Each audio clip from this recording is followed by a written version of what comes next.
Hey, I'm Sean, host of The Gray Area. That's this show. This week, I talked to Douglas Rushkoff. He's a media theorist, a philosopher of technology, and a host of one of my favorite podcasts called Team Human. We talk about the early days of the internet, how the whole thing became a business dominated by algorithms and surveillance capitalism.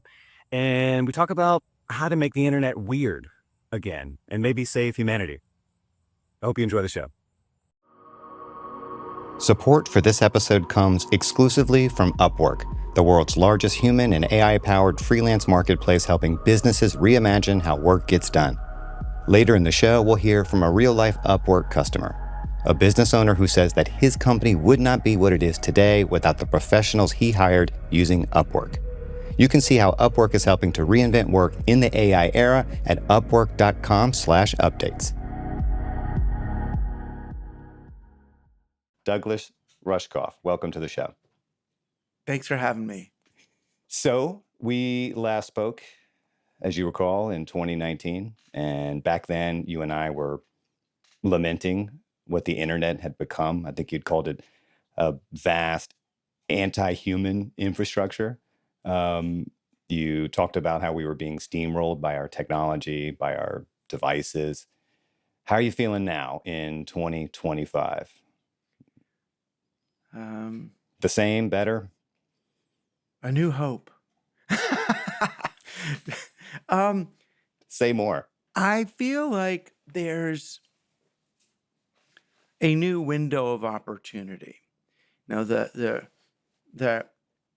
early cyberpunk, West Coast rave-fueled moment of the early 90s.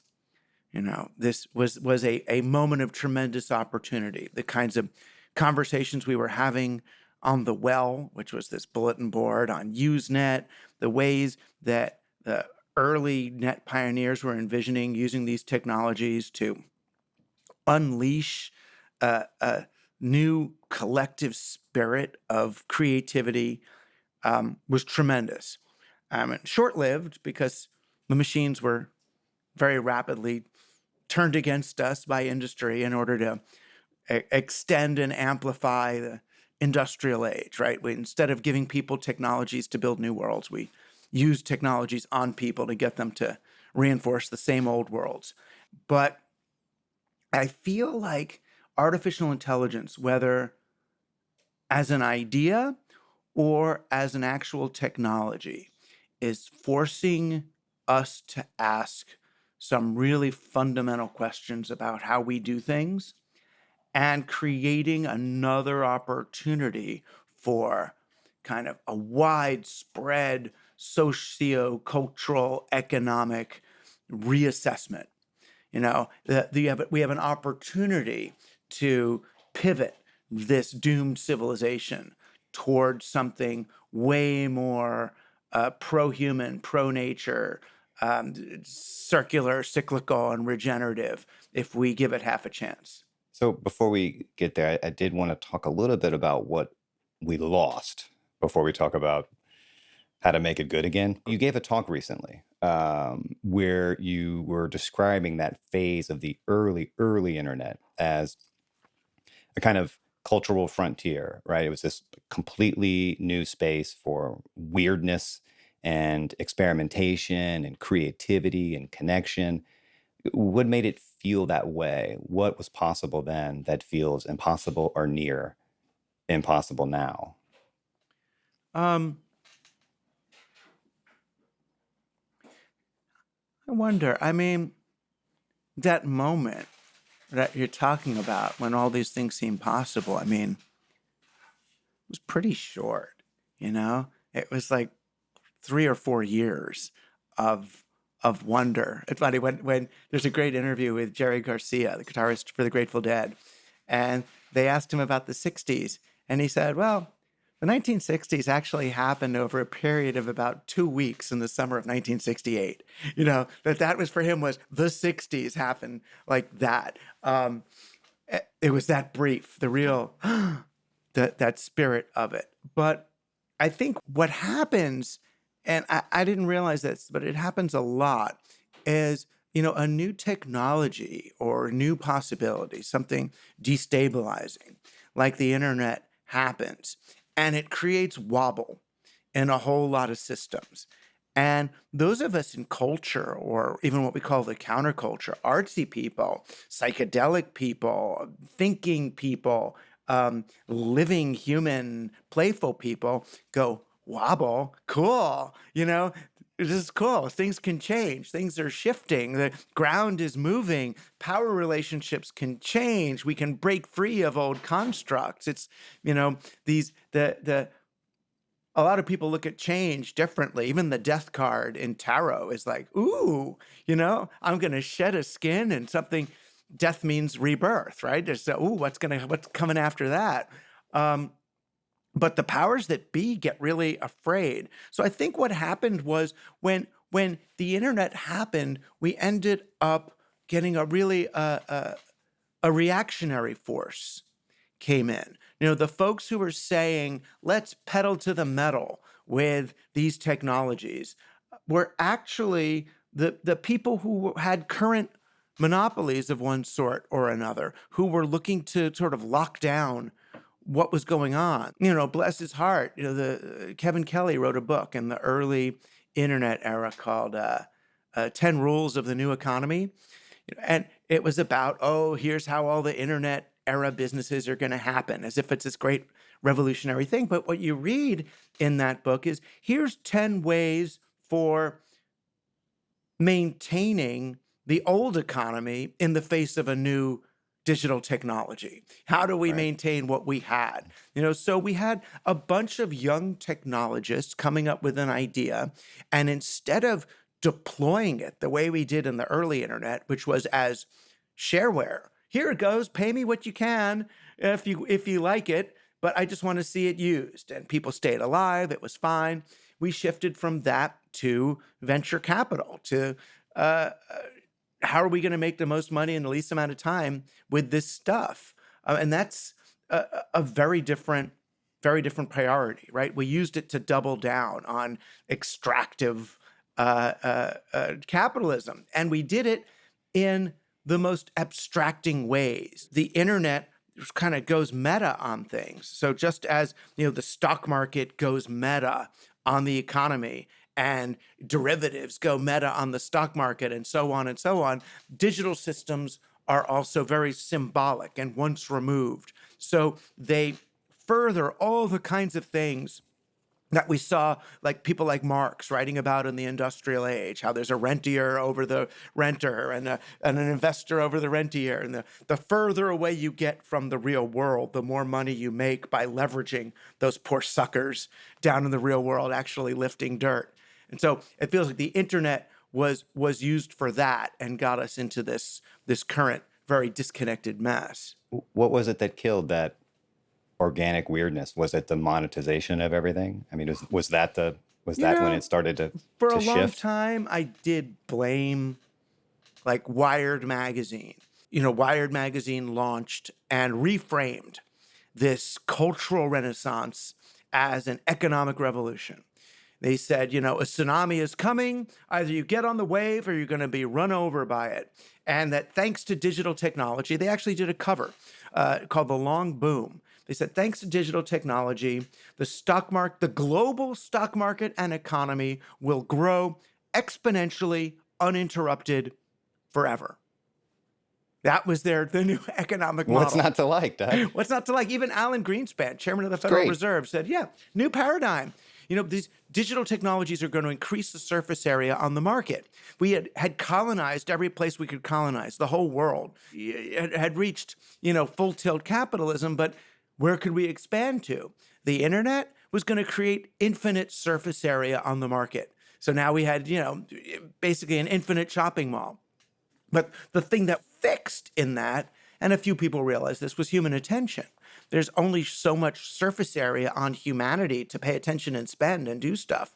So they created all these really anti-human metrics like eyeball hours and website stickiness. Those are the metrics they used to use for success. And that all had to do with operating humans through technologies. And then social media came. We turned a asynchronous technology into an always-on technology. So you're living in the state of constant kind of emergency interruption and digital manipulation of your nervous system.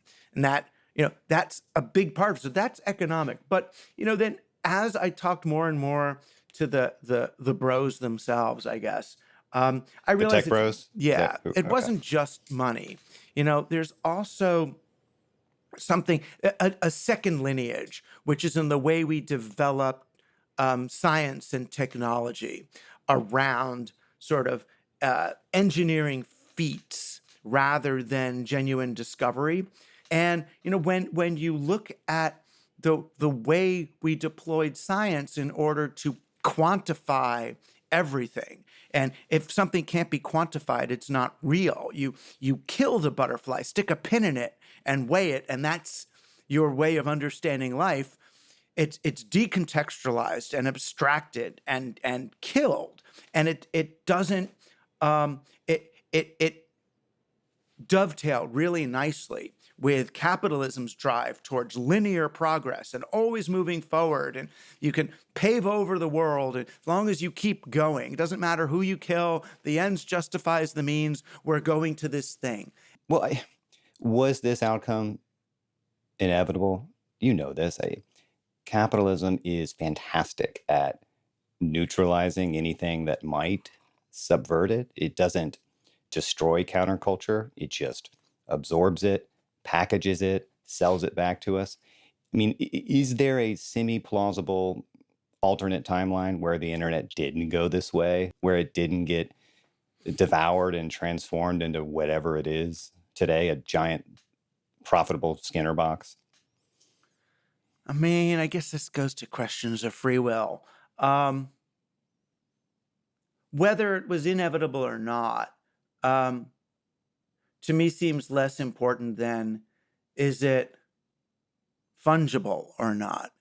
Is it changeable or not? I mean, sure, we could have taken other paths. Mark Andreessen could have chosen not to take Netscape public and become a complete, libertarian, I don't even know what you call it, techno idealist. Techno-fantasist? Yeah, Techno-utopian? techno-fantasist. People could have seen that, Steve Case using AOL to buy Time Warner was going to be a bad deal and not a good deal. People could have chosen differently. But to me, that's less important than whether we can recontextualize this last 30 or 40 years as our infancy, our practice. As far as I'm concerned, the internet's only really starting now. Marshall McLuhan said that each new medium begins by taking the prior medium and turning it into its content. So on the internet, the internet turned books and magazines and newspapers into its content. Then it turned radio into its content with the early pre-podcasts. Then it turned TV into its content, which is its main content today. It's Netflix, and all of our streaming media is basically internet content. But now I feel like AI may be the first kind of native app of the internet. The AI is the first medium that is using the internet as its content. It's the first one. So if we can look at this whole catastrophe that we've lived through and that most of us lament as that early stage, our early lessons with the internet as preschool, now we can say, oh, now that we've got this stuff, what if instead of just doubling down on extractive, industrial, closed-minded capitalism, what if we explored the generative potential of cybernetic technologies. Well, that talk I mentioned earlier that you gave at South by Southwest, I mean, I forget what it was called, but the theme was, re-weirding the internet, or Yeah, it was something like that. Re-weirding the net. Weirding the we got net. to re-weird the world. We got to Right. re-weird Fold the weird back each into the other. middle. Yeah. What does that mean? What is it? I mean, what is it that you most mean by simply- weirdness? Why do we need more of it? Most simply, what I like to do, and I do this in most of my books, is I try to make things strange. And once you make things strange, we can look at them objectively. So, like I was on Jake Tapper talking about AI, and they were trying to get me upset about AI on one of the days when I couldn't care less about AI. And finally, he goes, "Well, what about the unemployment problem?" And I said, "Well, what about the unemployment solution? What's a job? Do you want a job? I don't want a job. I want stuff. I want meaningful participation in society. I want people to care about me. I might even like a place to go where people know who I am, but I don't want a job. Where did jobs come from?" And then if you really play, sociologist or anthropologist, jobs were invented in the late Middle Ages. People didn't used to have jobs. They worked, they created stuff, they traded stuff. Jobs only came about because the kings invented this thing called chartered monopolies, which was to prevent regular people from making money. The kings invented the chartered monopoly, which said that the only one who is allowed to do business in a particular vertical, in a particular industry, is going to be this friend who's going to give me a kickback. So, Sean, you have His Majesty's Royal Jams and Jellies Company. And anybody else who makes jams and jellies now has to be an employee of His Majesty's Royal Jams and Jellies Company. That's when they invented wage labor. That's when you started to punch the clock. That's when they put... You're going too big. You're losing me. What does this have to do with being weird? I'm making jobs strange. So most people wake up thinking you have to have a job. Jobs have always been here. The way you live is by having a job. God made jobs. What I'm saying is, if you look back and think, wait a minute, what is a job? Where did jobs come from? Who invented jobs?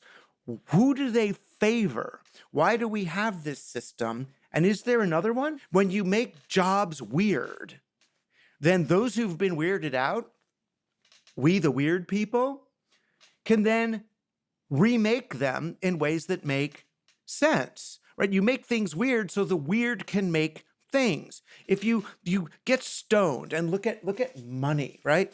You look at money when you're high, and you're just like, what is this? What is this? Why do people, or when you're 3 or 4 and you see your parents putting this money and they get stuff, it's like, oh, give me some of that paper so I can get some toys, right? What is this? We know this is nothing, right? And then it's faith, it's something, it's federal. What is this? And why does it work the way it does? And why do certain people get to have it and other ones don't? And we see that you understand, again, go back. When was this kind of money invented? There used to be other kinds of money. It was to allow people to trade and get what they wanted. It wasn't to make bankers rich at the expense of people who need to transact, which is what this money's for. So by making money weird, you open it up for discussion and reinvention. Now we can rewrite our own money. That's what making things weird is for. And the internet made a lot of things weird at the beginning. Money, value, communication, power, any new medium, any new media environment makes things weird. And then there's a scramble for who's going to get to define what this is. So what I was arguing was that the opportunity with all these new technologies is to make obsolete cultural, social, societal systems, to make them weird. To do in a more advanced philosophical language, it would be called denaturalizing power. there's a lot of things that have been naturalized, like the idea that you have to commute to work, the idea that you have to pay taxes for this, or a lot of the way that power is distributed in our society have been naturalized and institutionalized. When you look at the institution from the perspective of a hacker, what we used to call the hacker mentality, it's like, oh, is this up for reinvention? But look, but on the ground level, right? I mean, look, I agree. Yeah. If you peer closely enough into the foundations of any system of power control, Mhm. you'll find that it's all made up. But Right. here on the ground, where we all live and breathe and try to survive, these are real dangers, right? And people depend on jobs. Without them, they'll go hungry. They can't feed their family. They can't Right. send their kids to school. It's one thing to pontificate about the weirdness of it all and how it Right. could all be, it's all a construct and we could Right. transform it overnight or almost Who overnight. says But, that? That's the part that you're tricky. That's well, you the know what I'm part. saying? I'm just saying, like, what do No, we, yeah, but I what do do know we what you do? say. So first, we need to understand that even though on the internet you click on something and it happens, if you're going to have a widespread civilizational shift, it's going to take time, right? You're going to have to breathe. We're not going to flip the entire civilization overnight. It's true. Absolutely true. So how do you start, right? The way you start is really simply, really locally, and really at home, right? The first step I would take towards a post-employment society of 2300, say, let's say year 2300, we get there. The first thing would be something as simple, and I've talked about this before. It's like if you need to hang a picture in your house and you realize you don't have a drill, what's the first thing most Americans will do is go to the Home Depot, buy a minimum viable product drill, charge it up, use it to drill one hole in the wall, put it in the garage, maybe never use it again, or come back in a year and it won't recharge and you throw it out. So the huge carbon imprint, huge amount of labor, and a huge expenditure in this antisocial consumer act. The alternative, and this is super hard for a lot of people, but the alternative would be to walk down the street, go to Bob's house. Bob has all these tools. He's always making shit. Knock on his door and say, Bob, can I borrow your drill? And use Bob's drill that once and give it back. Or in most cases, Bob is going to come over and drill the hole for you because you don't know how to find a stud, you fucking nerd. I'm going to find the stud for it. I'm going to drill it, hang the picture, and he's going to plug it in the wall like God intended, a real fucking drill, and go home. After he does that, though, Bob is then going to expect, well, I just did this nice thing for Doug. And now he's having a barbecue party this weekend. He's going to smell the steaks cooking and think, well, I drilled a hole for Doug. He should probably invite me over. So then I invite Bob over. Then the other neighbors are wondering why they're not over at my house. And so I end up inviting most of my neighbors and we have a block party at our house and talk about how we're borrowing shit. Then someone gets an idea, hey, what if we all use the same 2 lawnmowers on our block rather than everyone buy their own lawnmower? It's an expense. It's a lot of pollution stuff. We could just, I can have this one Mondays, Wednesdays. You can have Tuesdays, Thursdays. Yeah, that makes sense. Let's do that and we'll save some money. That's the way you transform a society. Now, I talked about that at a more economics type businessy conference, and someone got up at the end and said, well, yeah, but what about the drill company? If you let people borrow drills and lawnmowers from each other, people are going to lose their jobs. They're going to lose their jobs at the drill company. And what about the shareholders of the drill company? And it's, again, doesn't happen overnight. Let's say we have 100 years to slowly adapt to people borrowing more. It's not going to get everything. We're still going to need some drills and some lawnmowers, but what if we only need 10 or 20% of the amount that we're making now? What if we need actually less stuff than the economy needs? Then what we would have to do is decide, just as they decided in the late Middle Ages, to build an economy around the needs of monarchs who wanted to maintain their aristocracy in the face of a rising middle class. We might have to rejigger the economy a little bit incrementally over time. Again, it's radical, but to support human flourishing in a time of abundance. It's not against the rules. But we were talking about the internet, and I'm Right. wondering, the internet that we have now, how can it help us get closer to that world? Because the internet we have Most now seems to be simply, pulling us yeah, further and further apart. It seems to be right, making us less and less weird, more and more right. predictable, more and more isolated. And that seems to be the opposite of the kind of world you want to live in and the kind of world I want to live in. Right. But I think it's uh, by people making different choices. The best thing the internet can do immediately is pose these sorts of questions.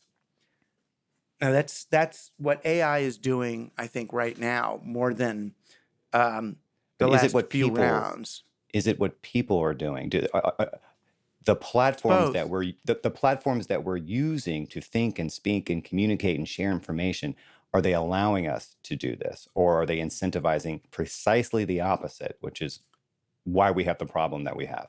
Well, most of them are incentivizing the opposite. Um, But our money system incentivizes the opposite. Our competitive educational system emphasizes the opposite. Even kids in elementary and middle school are already um, learning, adopting a style of learning designed to get them into an elite college rather than learn anything or explore anything. So, yes, existing institutions, of course, they are, if anything, working hard and consciously to reinforce the mindsets that serve the people at the top, which could mean we shouldn't try. It could mean we shouldn't just make as much money as you can, as quickly as you can, and enjoy the years that you have left before the climate refugees and other horrible things and diseases kill you and your children. Or you can slowly, and I'm starting to see it. I see people kind of either hitting bottom with the tech, with the social media, with the way it works, or discovering embodied experiences, making eye contact with someone else, having a walk, going to a museum, breathing clean air, going to a European country. I mean, it's really fun to watch students come back from Europe and go, God, they had these like public services. Isn't that a really cool idea? Like clean trains and parks and stuff and healthcare and look at all those possibilities. Not that we have to go socialist or lefty, but just they see that there's other ways of living. And then you slowly change. Every minute that a person chooses to spend engaged in meaningful interaction with another person in their life is 1 minute less, surrendered to these dudes. So yeah, it may be that Twitter may not be an environment conducive to the conversation that we think will heal us as a society. You're right. You're right there. Well, I will say, I mean, look, certainly when there are periods of significant change, that does create the space for seeing things differently, reorganizing relationships in society. And if I understand you right, if we take weirdness to mean not just individuality, right, but something more than that, it's thinking outside the constraints of the system and imagining something different and new. And that is awesome. We need more weirdos. Yeah. A And lot of it's only well, hold the on, just first step. I think a lot of creativity, a lot of dissent comes out of weirdness, and I'm here for it, man. But I am curious how you explain a paradox that I'm constantly wrestling with. I mean, we've never had more tools to express ourselves, and yet digital culture, social media especially, feels so homogenous and derivative, like it's engineered to just produce sameness.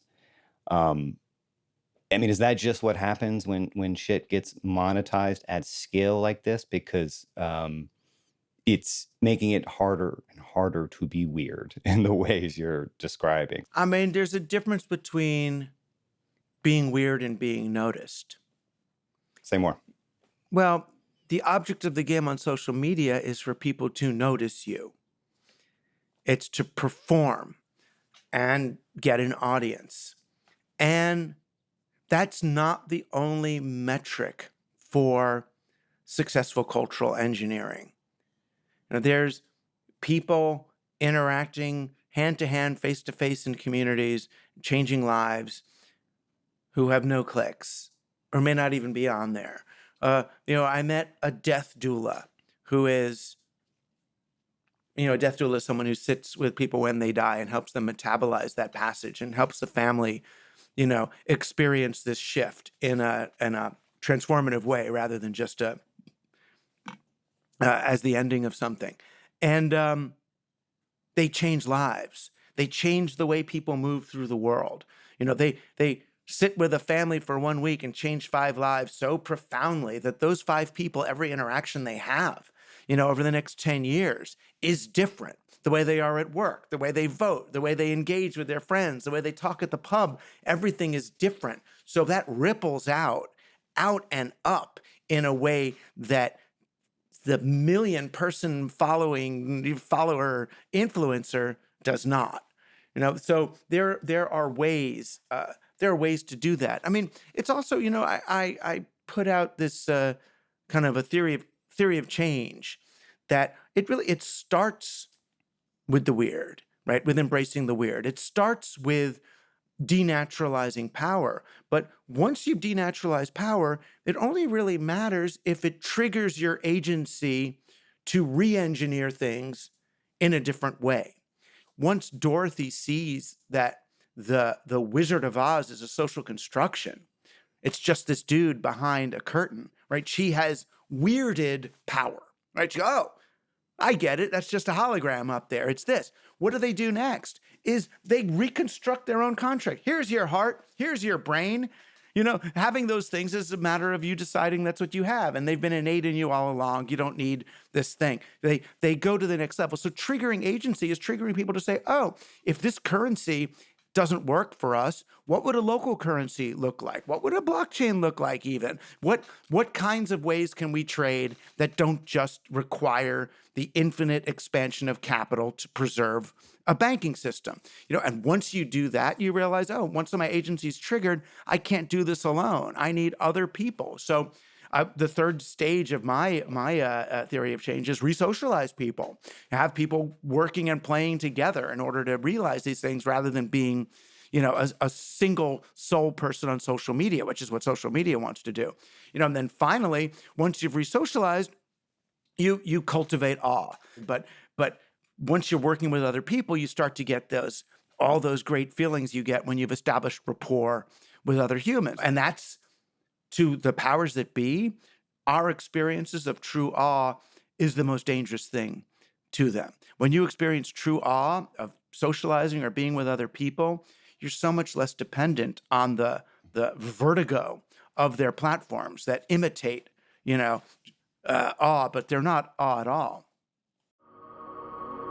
Support for this episode comes exclusively from Upwork, the human and AI-powered freelance marketplace that says they can help your company connect to expert talent using AI-native tools, so you can scale faster, smarter, and more efficiently. One of those tools is Uma, Upwork's mindful work companion. Uma can help streamline the process from start to finish, from generating job descriptions to filtering candidates and facilitating team communication. Uma can even help the freelance professionals you hire by supporting proposal writing, project management, and features to focus less on busy work and more on the high-value work they were hired to do. And when you sign up with the Business Plus, you'll get access to Upwork's top 1% of talent, freelancers who've been vetted for their skill and reliability. Upwork will even send a personalized list of freelancer recommendations within hours of signing up. As AI becomes a bigger part of business, Upwork is here to help you not just adapt, but thrive in this new world of work. Check out what Upwork can do for your business at upwork.com/updates. That's upwork.com/updates for more information. Well, we can't go back to the old internet. It just doesn't work like that, right? Well, we can retrieve the best qualities Well, that's what I of was the going old to ask. I internet. mean, Yeah. is there a version of the internet we have now that can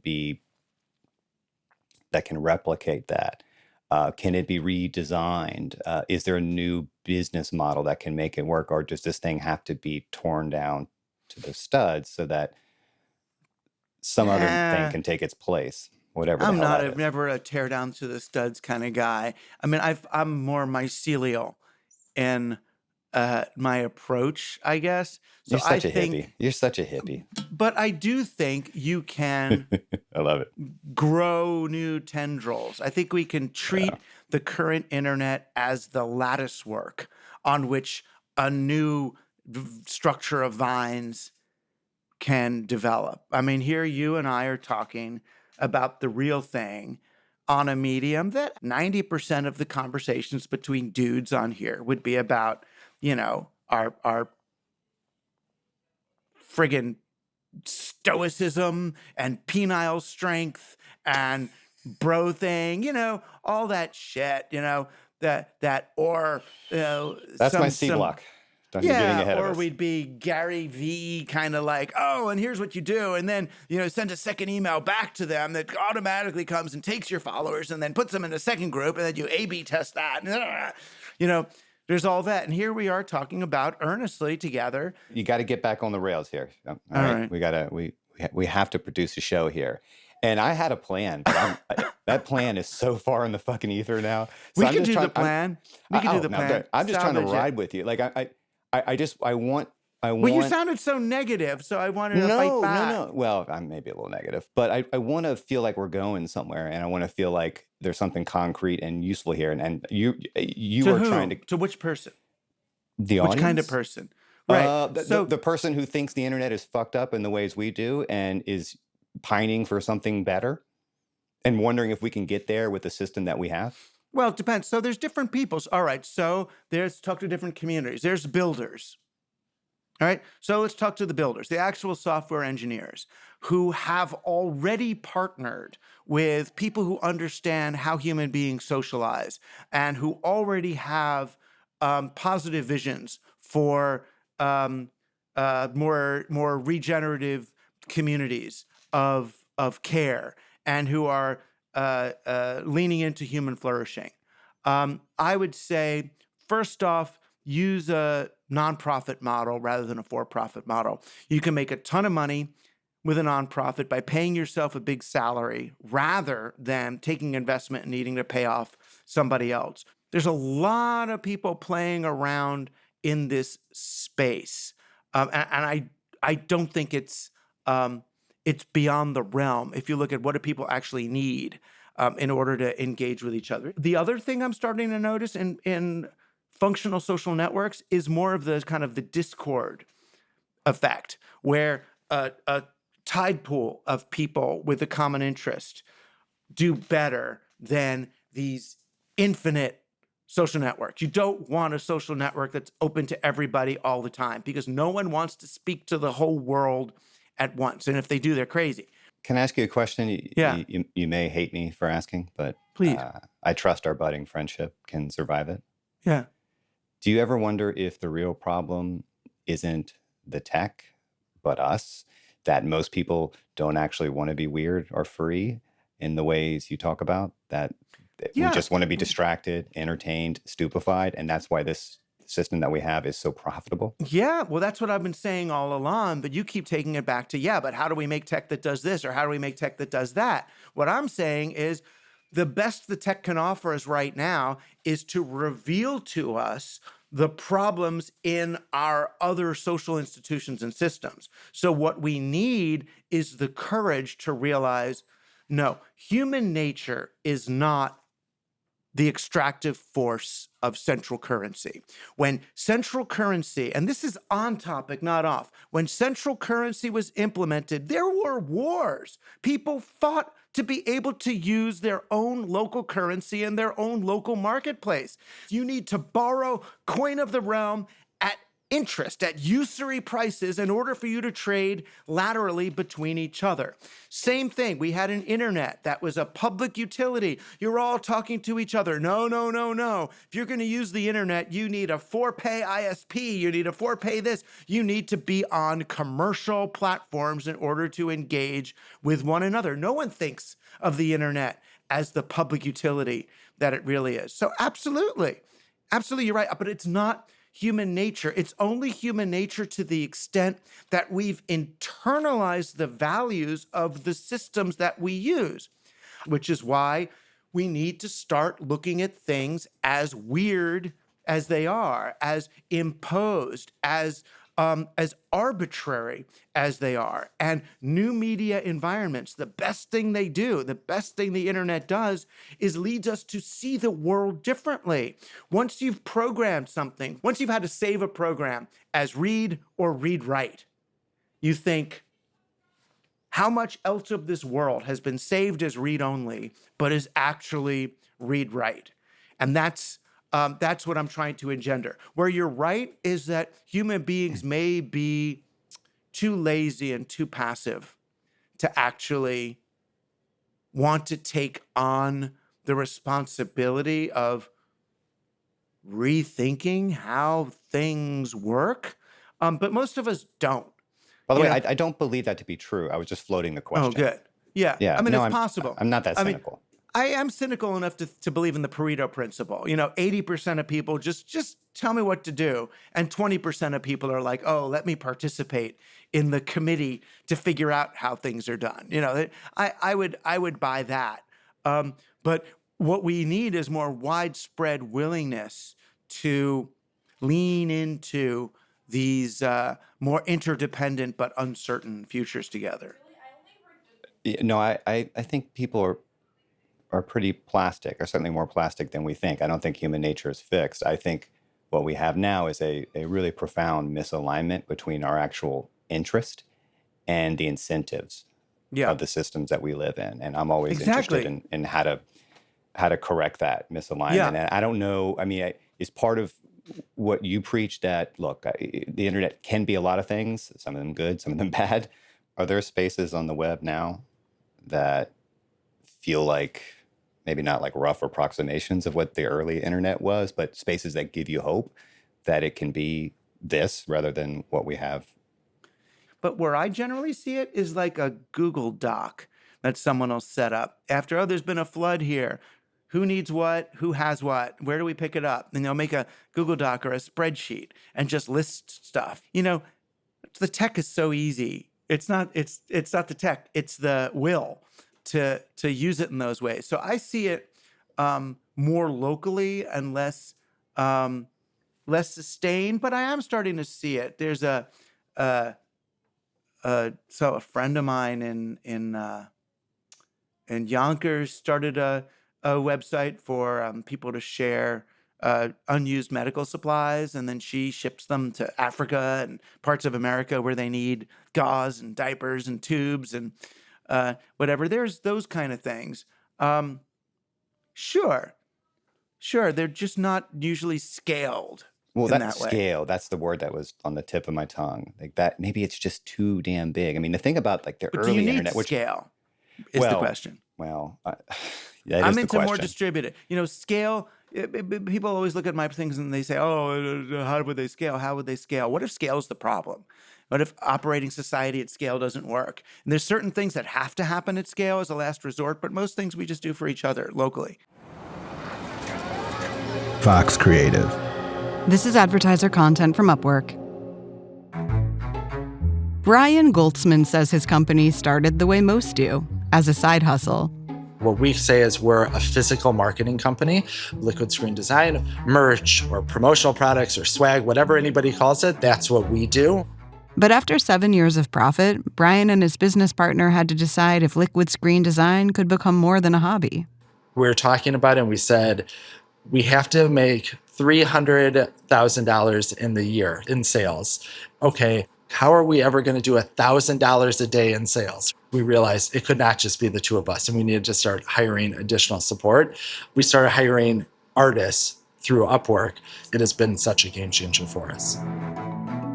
It's not just fixing the logo that you already have, but it's also full custom design, anything from caricatures of people to logo redesigns to unique products that we're speccing out. We can do things that a lot of other people in our industry can't do because we basically have created our own art department.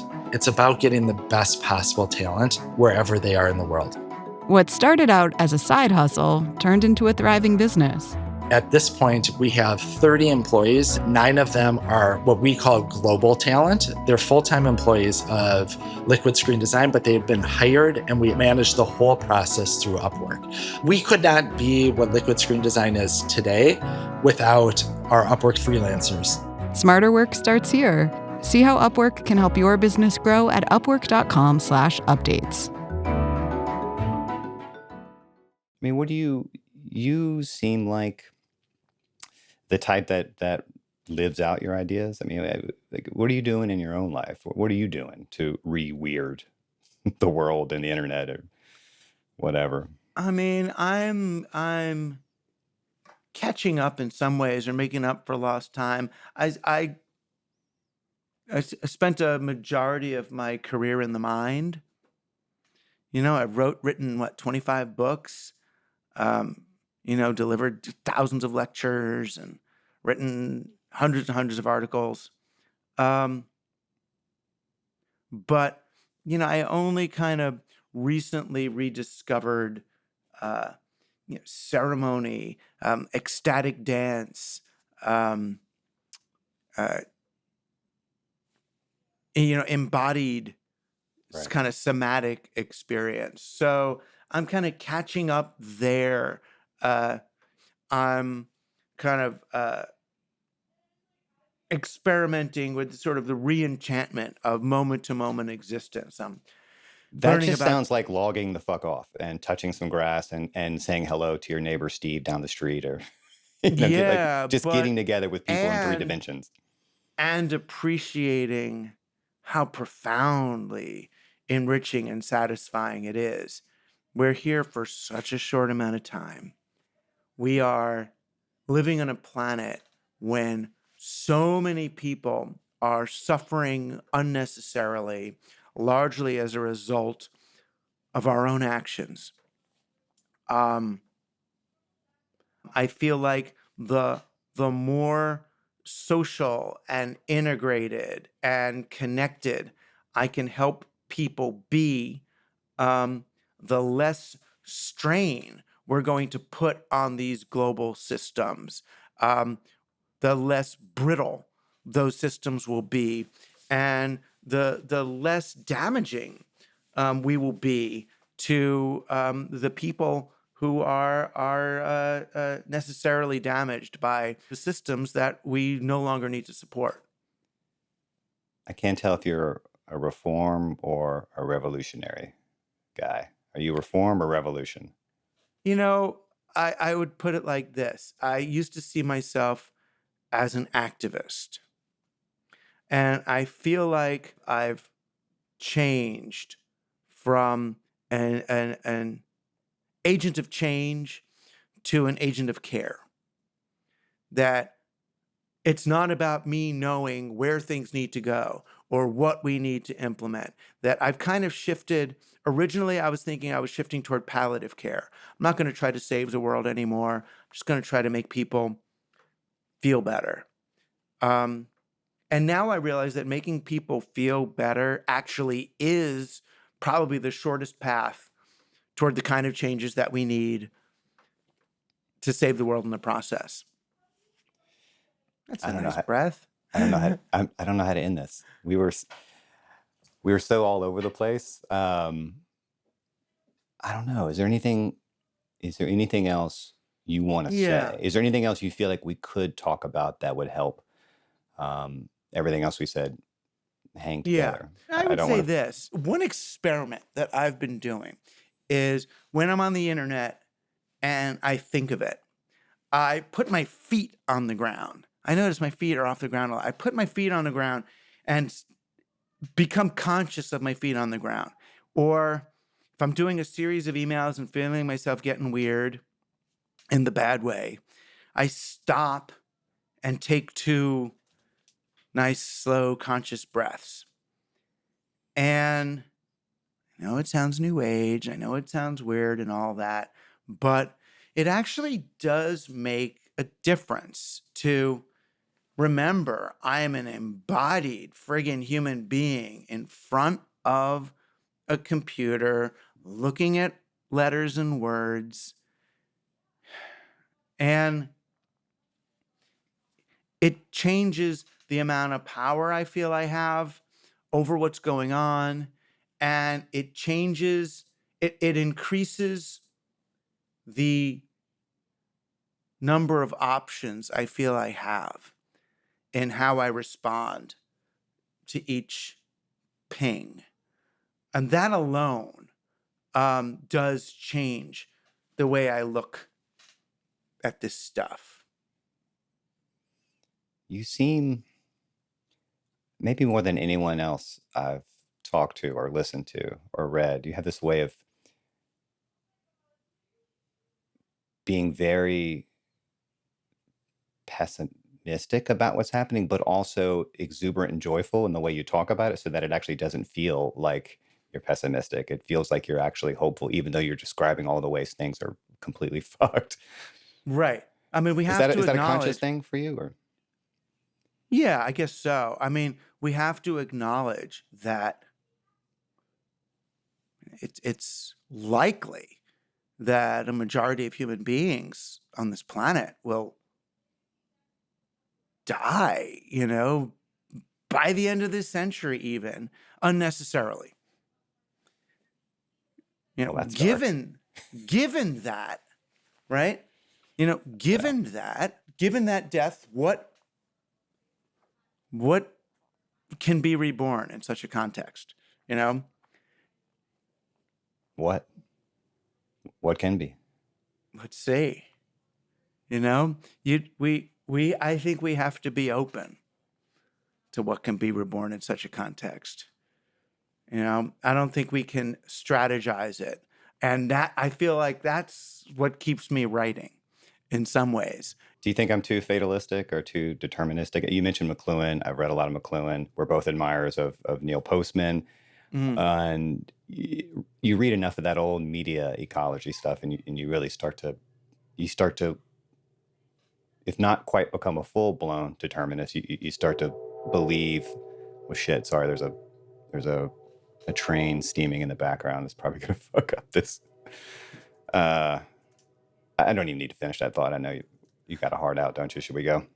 Or can I finish this? I don't know. You can finish your thought, yeah. Do you think I'm too fatalistic or too deterministic? You mentioned McLuhan. I read McLuhan. I read Neil Postman and some of the other media ecologists, and they sort of convinced me over time that we really are prisoners of our technologies in ways I never quite appreciated before. And I look at what these tools have done to us, how we've become the tools of our tools in so many ways. And I sometimes have a hard time seeing how we can escape the gravitational pull of all these forces, the digital world that you mentioned earlier. But do you think anyway, I'll stop talking. No, I mean, I think you admirably keep asking, so what can we do about this, and that? And are correctly saying, well, we can't do this, we can't do that, we can't do this. And it makes it feel like we're out of options. And what I'm suggesting is start by not doing anything. That doing is... I can do that. Right. I can definitely do that. Stop, breathe, be with it. Be with it for a moment and go, okay, not everything is okay as it should be and all that, because obviously it's fucked up and a lot of people are dying and suffering unnecessarily.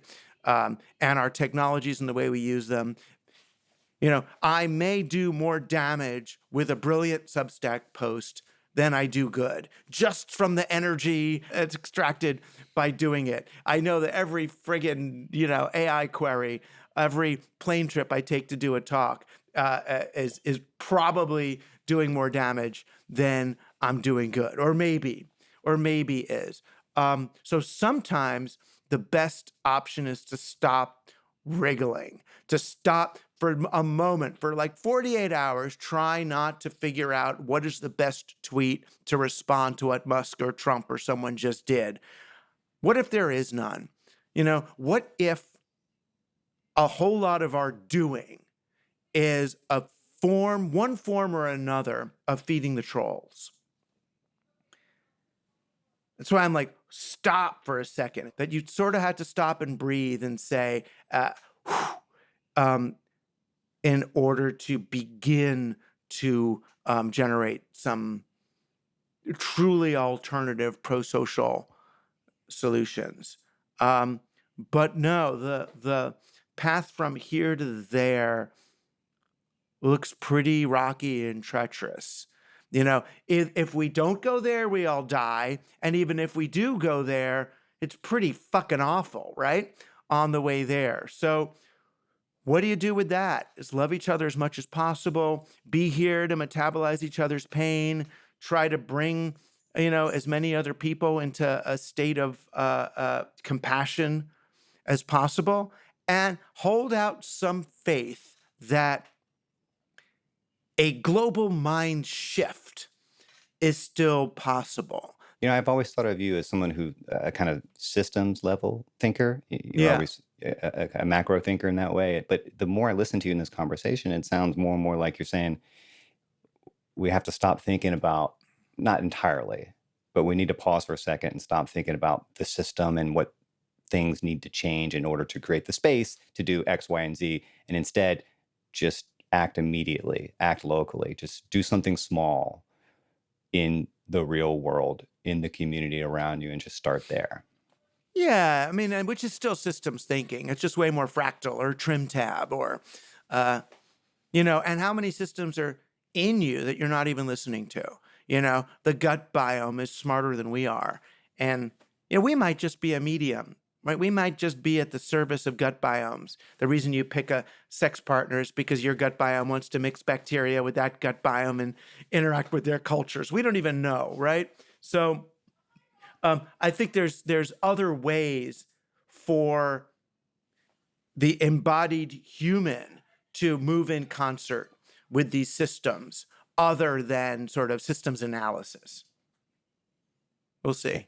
Yeah, we'll see. I'm not even going to try to put a bow on all this. I'm just going to leave it. There is no bow. It's all right good. there. I appreciate what you're doing. I'm sorry if I gave you a hard time. I was just responding in the moment to the things you were asking and to what I felt was some of your resistance to the possibilities of human beings to rise to this occasion. I think we can do it. I don't even know how to describe this conversation, but it was awesome. You're awesome.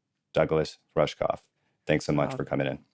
Thank you. Thanks for enabling me. And check out Doug's podcast, Team Human. It is really great. It's the bomb. Thank you to Upwork for supporting this episode. With Upwork, you can hire hourly, set a fixed price, or pay by the milestone for bigger products. You and the professionals you hire will have access to Upwork's mindful AI integrations at every step to work faster and smarter. To see what Upwork can do for your business in the AI era, go to upwork.com/updates. That's upwork.com/updates for more information.